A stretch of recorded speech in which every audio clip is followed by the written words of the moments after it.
बिहार चुनाव में कल पहले चरण का मतदान हुआ।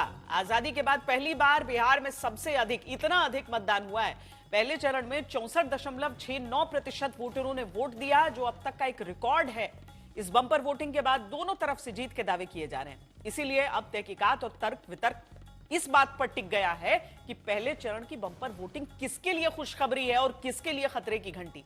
क्योंकि राजनीतिक दल बम्पर मतदान के मायने अपने अपने नजरिए से लगाते हैं। महिलाओं की भागीदारी भी पिछले चुनावों के मुकाबले बढ़ी है। लेकिन आगे बढ़ने से पहले आपको बिहार का एक दिलचस्प आंकड़ा हम दिखाते हैं। 1990 से लेकर अब तक जब भी मतदान 60% से ज्यादा हुआ, तब लालू प्रसाद यादव की जीत हुई। 1990 में 62.04% वोटिंग के साथ लालू यादव पहली बार सत्ता में आए थे। 1995 में 61.79% वोटिंग के साथ लालू यादव की सत्ता में वापसी हुई थी। 2000 में 62.57% वोटिंग के साथ लालू यादव और राबड़ी देवी की सत्ता में वापसी हुई। दूसरी तरफ आंकड़े ये भी बताते हैं कि नीतीश कुमार की वापसी जितनी बार हुई, बिहार में 60% से कम वोटिंग हुई। 2005 में नीतीश जब पहली बार पूर्ण बहुमत के साथ सत्ता में आए तो बिहार में 45.85% वोटिंग हुई। 2010 में 52.73% वोटिंग के साथ नीतीश के नेतृत्व में एनडीए को रिकॉर्ड बहुमत मिला।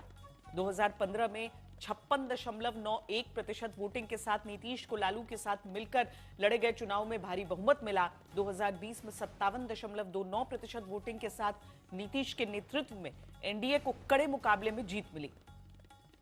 लेकिन गौर करने वाली बात यह है कि 2005 के बाद चुनाव दर चुनाव बिहार में वोटिंग परसेंटेज बढ़ा है और हर बार सरकार की सत्ता में वापसी हुई है। इसीलिए पहले दौर में जो 64.69% मतदान हुआ है, उससे कोई अनुमान निकालना इतना आसान नहीं। अब बम्पर वोटिंग को दोनों पक्ष अपनी अपनी जीत का संकेत मानकर देख रहे हैं। क्योंकि दूसरे दौर का मतदान अभी बाकी है, इसीलिए दोनों पक्ष अभी से इसे अपने लिए जनादेश बताने के दावे बढ़ चढ़कर कर रहे हैं। हम धन्यवाद देना चाहते हैं कि आज पहले चरण का मतदान जो है खत्म हुआ। बम्पर वोटिंग आप लोगों ने किया है और आज मैं कह सकता हूं कि आप लोगों ने महागठबंधन के जीत पर जो है मोहर लगाने का काम किया है। सभी कार्यकर्ताओं को, पार्टी के, महागठबंधन के सभी कार्यकर्ताओं को और बिहार की जनता मालिकों को हम धन्यवाद देना चाहते हैं। आज के चुनाव में महागठबंधन के मुख्यमंत्री के उम्मीदवार भी चुनाव हार रहे हैं। आप देखिएगा, इस बार भी जिस तरह 2010 के चुनाव में लालू जी के परिवार से कोई चुनाव जीत कर नहीं आया था, इस बार भी लालू जी के पूरे परिवार से कोई चुनाव जीत कर नहीं आएगा। सबको चुनाव में हार देखना पड़ेगा। हाईएस्ट वोटिंग हुआ है। हाईएस्ट वोटिंग सरकार की वापसी के लिए हुआ है। बिहार का पास्ट का ट्रैक रिकॉर्ड देखिएगा, 5 से ज्यादा वोट 10 में पड़े सरकार की वापसी के लिए, 10 से ज्यादा वोट 15 में पड़े सरकार के वापसी के लिए। तो ये ट्रेंड हमेशा रहा है कि जब ज्यादा वोट पड़ता है तो सरकार की वापसी के लिए रहा कि वोटिंग परसेंटेज बढ़ा नहीं है। पुराना जो पैटर्न था उसी पैटर्न के अनुकूल है। जो हर विधानसभा में 20-25 हजार वोट कटा है, उसके अनुकूल वोट परसेंटेज आपको दिख रहा बढ़ा है। अब फिलहाल उनको खुश होना तो होने दीजिए, बोलिए कि फटाखा फोड़ने के लिए, लड्डू खाने के लिए। बाकी महागठबंधन का सरकार बन रहा है। बिहार के जितने भी युवा है, बेरोजगार युवा जो है, जिनके हाथ में काम नहीं है, सभी लोगों ने मन बना के और महागठबंधन के साथ तो खड़े हैं और बिहार में इस बार बदलाव हो रहा है। हमारे दो सहयोगी हमारे साथ जुड़ रहे हैं। रोहित सिंह हमारे साथ हैं और सुजीत झा हमारे साथ जुड़ रहे हैं। ये सुजीत जी, अगर हम इस एक आंकड़े से अनुमान लगाने की कोशिश करें तो उसमें यह भी शायद समझने की जरूरत हो जाती है कि जैसे जैसे साल बीतते हैं, चुनाव आयोग की तरफ से भी कोशिशें होती हैं, बूथ तक लोगों को लाने के प्रयास होते हैं। केवल राजनीतिक प्रयास नहीं बल्कि चुनाव आयोग के प्रयास भी होते हैं। ये केवल मतदाता की सजगता है या बिहार के मतदाता का निर्णय किसी एक पक्ष के ओर जाता हुआ?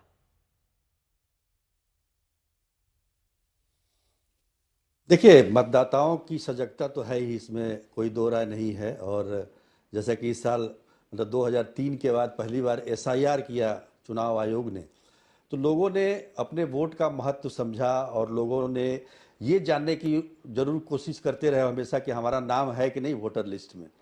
तो उससे भी एक प्रेरित हुआ कि भाई वोट निकल कर दें।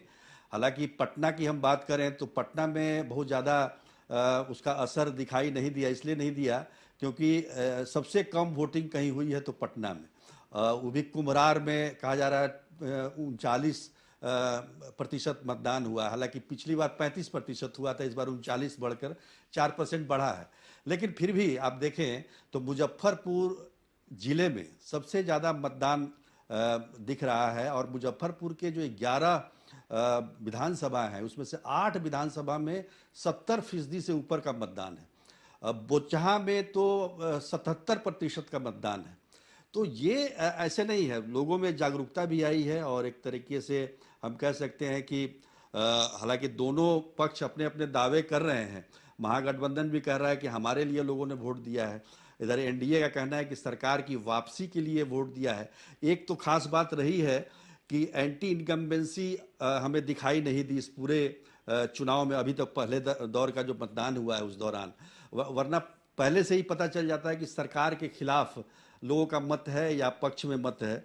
फिर भी दोनों तरफ से महिलाओं के लिए काफ़ी कुछ कहा गया है। 10,000 एनडीए ने दिया है महिला रोजगार योजना के नाम पर, 30,000 माँ बहन योजना के लिए सालाना देने की बात महागठबंधन ने किया है।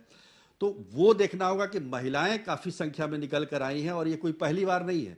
बिहार में हमेशा से महिलाएं पुरुषों से ज़्यादा बाहर निकल कर वो वोट डालती हैं। तो निश्चित तौर पर हम ये कह सकते हैं कि महिला का जो वोट होता है काफी डिसाइसिव होता है। डिसाइसिव होता है, लेकिन इस बार रोहित ये भी ध्यान में रखना होगा कि अगर हम केवल महिला वोट की ही बात, युवाओं पर उसके बाद हम चलते हैं, लेकिन अगर हम महिला वोट की ही बात करते हैं तो वादे दोनों तरफ से किए गए हैं। अब महिलाएं तब भी बड़ी संख्या में निकली जब नीतीश कुमार ने शराबबंदी का ऐलान किया, क्योंकि आज भी बिहार की सारी महिलाएं इस बात को लेकर एकमत हैं कि चाहे उसको लागू करने में कड़ाई या न कड़ाई उसको लेकर उनकी राय हो सकती है, लेकिन फैसला अच्छा है, ये सारी महिलाएं कहती हैं। दूसरा, स्कूली बच्चियों को जो साइकिलें दी गई थी नीतीश कुमार की तरफ से, अब जो जीविका के आगे जब 10-10 हजार रुपए दिए गए। लेकिन क्या इस पूरी चर्चा से हम उस बात को डिस्काउंट कर सकते हैं जहां पर तेजस्वी यादव 30,000 रुपए की बात करते हैं महिलाओं को ठीक वोटिंग से पहले?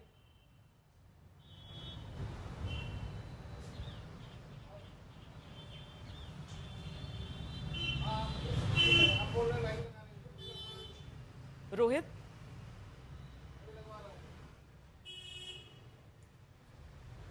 श्वेता, आप मुझसे सवाल पूछ रही हैं? नहीं, बिल्कुल। देखिए, 10,000 रुपए का जो कहें तो कैश ट्रांसफर किया गया है खाते में महिलाओं के, इसे मैं कल भी बता रहा था कि एक तरीके से इसे साइलेंट इंजेक्शन मैं कह रहा हूँ। देखिए, साइलेंट इंजेक्शन इसलिए कह रहा हूँ कि इसका असर जो है वो बहुत आपको कोई शोर शराबा ऐसा नहीं दिखेगा कि महिलाएं बहुत खुश हैं या बहुत उस तरीके से जो है हो हल्ला कर रही हैं, लेकिन इसका असर चुनावों में दिखता है जब वो कतार में खड़ी होती हैं वोट देने के लिए। तो ये कल हम लोगों ने देखा कई वोटिंग सेंटर्स पर जो है सुबह 6 बजे से ही शाम तक जो है महिलाओं की लंबी लंबी कतार लगी हुई थी। और शायद तेजस्वी यादव को भी इस बात का एहसास था कि 10,000 रुपये जो कैश ट्रांसफर हुआ है और हो रहा था चुनाव के दौरान भी ऑनगोइंग स्कीम के जरिए जो ट्रांसफर हो रहा है विभिन्न तारीखों में, तो इसीलिए तेजस्वी यादव ने भी अपने रणनीति में बदलाव किया। आखिरी दिन में जो हम लोगों ने देखा पहले चरण से पहले, उन्होंने कहा कि भाई 2,500 पर महीने हर महीने जो देने का मैंने वादा किया है, पहले साल वो एक मुश्त ही मैं दे दूंगा 14 जनवरी को संक्रांति के दिन में। यानी कहीं ना कहीं जमीन पर क्या हो रहा है, क्या असर उसका हो रहा है 10,000 रुपये का, ये तेजस्वी यादव को भी एहसास था। और इसीलिए उन्होंने भी अपने तरीके से जो है ये 30,000 वाला दाव चला कि भाई आपको हर महीने के इंतजार करने की जरूरत नहीं है, पहले साल की शुरुआत मैं 30,000 रुपये से करूंगा, यानी कि एक मुश्त एडवांस में ही आप साल भर का 30,000 रुपये ले लीजिए। तो अब देखने वाली बात है कि तेजस्वी ने भी जो दाव चला है एक मुश्त 30,000 रुपये देने का, ये उसके कह सकते हैं, उसके लालच में कह सकते हैं, या वो पाने की एक तरह कहे तो जो उम्मीद है उसमें लोग महिलाएं जो है निकल कर वोट करने आई हैं, या फिर जो डिलीवर होना शुरू हो चुका है। एक ही बार नहीं मिला है, पिछले कुछ महीनों से आप देखिए लगातार जो है महिलाओं के खाते में पेंशन के जरिए जो है पैसा मिलते आ रहा है 2-3 महीनों से।